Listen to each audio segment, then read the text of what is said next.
গত কয়েক বছর ধরে 10 থেকে 12% হারে প্রবৃদ্ধি অর্জন করছে দেশের প্রধান সমুদ্র বন্দর চট্টগ্রাম।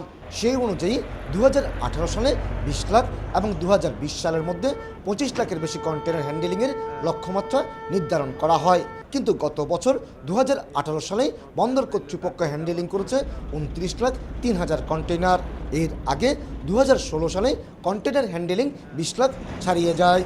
বে টার্মিনালের কার্যক্রম শুরু হবে। এটা অলরেডি ল্যান্ড ফিলিং এবং বাউন্ডারি ওয়ালের কাজ শুরু হয়ে গেছে। এছাড়া লালদিয়া টার্মিনাল এবং আমাদের ইন্টারনালি অনেক ইয়ার্ড আমরা সম্প্রসারণ করছি।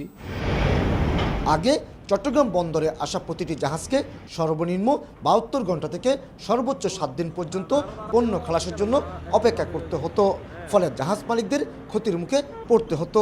কিন্তু গত বছরের মাঝামাঝিতে বন্দরে স্থাপন করা হয়েছে 6টি গ্যান্ট্রি ট্রেন, ফলে কন্টেনার উঠানামায় গতি এসেছে আর জাহাজ আসার পরিমাণও বেড়েছে। বন্দরে যে ইকুইপমেন্ট স্বল্পতা ছিল সেই ইকুইপমেন্ট স্বল্পতা কমেছে। 6টা গ্যান্ট্রি ট্রেন এসেছে, আরও অনেক ইকুইপমেন্ট আসতেছে।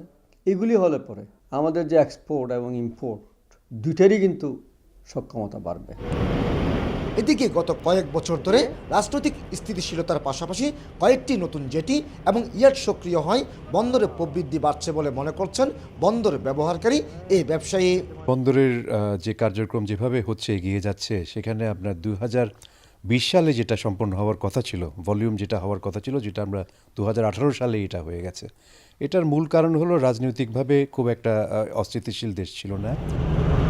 বন্দর কর্মকর্তারা জানিয়েছেন গত বছর চট্টগ্রাম বন্দরের সার্বিক প্রবৃদ্ধি হয়েছে 12.98%। এর মধ্যে কন্টেনার উঠানামায় প্রবৃদ্ধি হয়েছে 8.88% এবং জাহাজ আসার প্রবৃদ্ধি 11.19%। কমল দে, সময় সংবাদ, চট্টগ্রাম।